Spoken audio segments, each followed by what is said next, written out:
Motivação é o processo responsável pela intensidade, direção e persistência dos esforços de uma pessoa para o alcance de determinada meta. E esse tema nunca esteve tão em pauta como nos dias de hoje.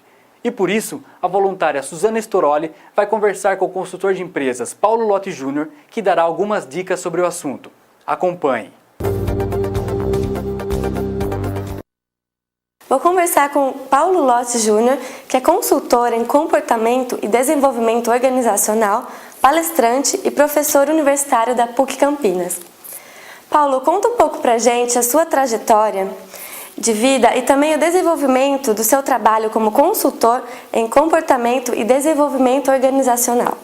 Eu iniciei minha carreira profissional junto com a Bradesco Seguros, posteriormente eu fui para a Pirelli Pneus e saí a questão de uns 15 anos como superintendente da Alcoa Alumínio.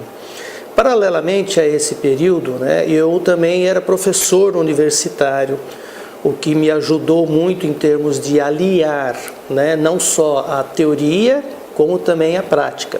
E nesse meio de tempo, eu acabei fazendo uma pós-graduação na área de gestão de pessoas e atuei também como instrutor e consultor do SEBRAE e também posterior como professor do SENAC. E nesse período eu acabei dando muitos cursos, palestras, inclusive consultoria pelo próprio SEBRAE e também individualmente através de empresas, pelo Brasil afora. E a gente tem desenvolvido um trabalho muito grande enquanto professor, porque a gente sempre está em contato, não só na graduação, mas na pós-graduação, com o pessoal da área de empresas. Então, o que propiciou a gente estar sempre atualizando e estar entendendo um pouco esse universo empresarial. Essa foi a minha trajetória e tem sido até aqui, então. Quais são os principais desafios em manter uma equipe motivada? Olha, existem alguns parâmetros que diferenciam algumas equipes motivadas de outras que não são motivadas.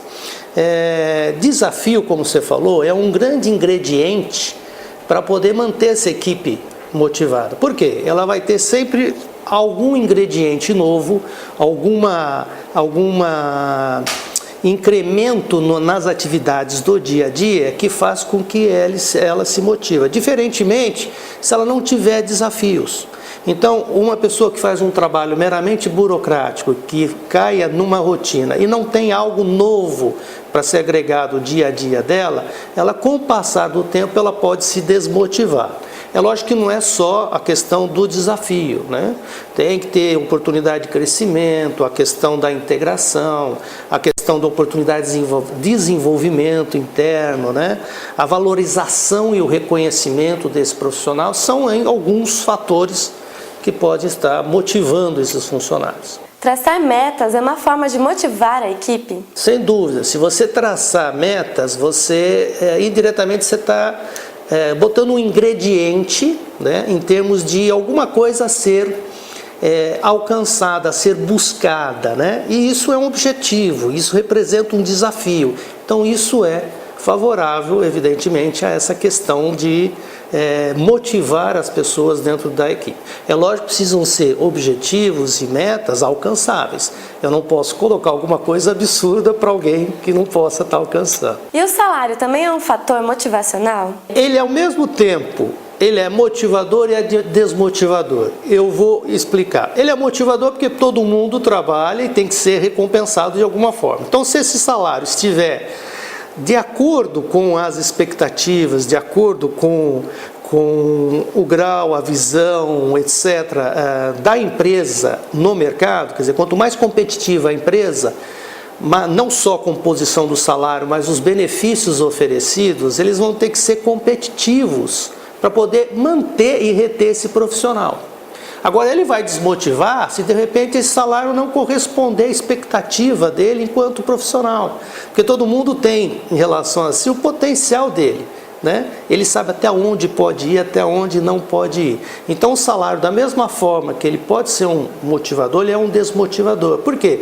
A partir do momento que digamos que eu dou um aumento de 30% a 40% para os funcionários, para um determinado funcionário, isso vai motivar durante um período. né?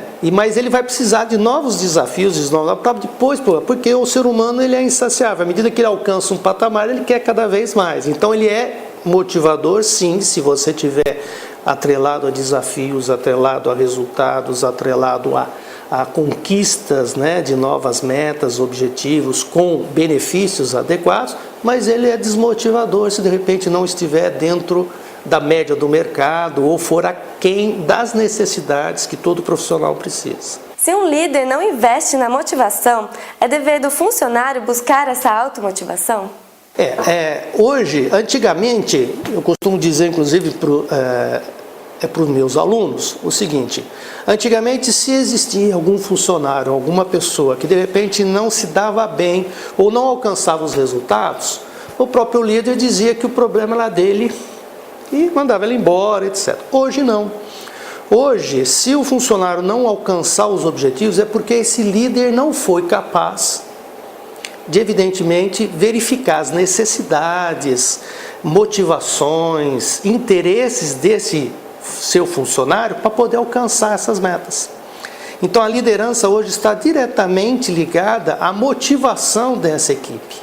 Então evidentemente que não é só o líder, é um conjunto de coisas, é o ambiente de trabalho, é o desafio, é a oportunidade de crescimento, é a realização profissional, é a questão da imagem da empresa, é a visão de futuro que esse profissional tem. Evidentemente, se ele é um profissional consciente, ele nunca deve esperar nada da empresa em relação a um dia eles vão cuidar de mim. Não, eu preciso cuidar, enquanto profissional, da minha carreira. Então, mediante isso, eu devo buscar, sim, tudo aquilo que, de repente, possa estar contribuindo para a minha automotivação, o meu crescimento, etc. E os fatores externos, eles podem influenciar na desmotivação dos funcionários? Se a empresa tiver um bom ambiente de trabalho, se ela tiver reconhecimento, oportunidade de crescimento, estabilidade, desenvolvimento, mesmo que tenha esses fatores externos, né, quer pela economia, desemprego, falta de perspectiva, ele vai encontrar uma relação com essa empresa, com esse chefe, com essa equipe dele muito forte. Isso faz com que ele procure se manter dentro da própria empresa e buscar esse crescimento. Evidentemente que é uma via de mão dupla, né? Ele precisa ao mesmo tempo buscar isso, mas a empresa também precisa acenar com perspectivas de crescimento. Eu sou responsável pela minha carreira, mas o ambiente tem que propiciar condições para que eu possa desenvolver essa minha perspectiva de crescimento, essa minha visão de futuro, acesso às novas tecnologias, tudo isso as empresas hoje podem estar propiciando. E quais seriam os indicadores que influenciam na motivação desses funcionários? Olha, o principal indicador hoje que as empresas trabalham é a questão do clima motivacional, né? O clima organizacional que a gente chama. Porque a gente está hoje enfrentando um aspecto muito interessante.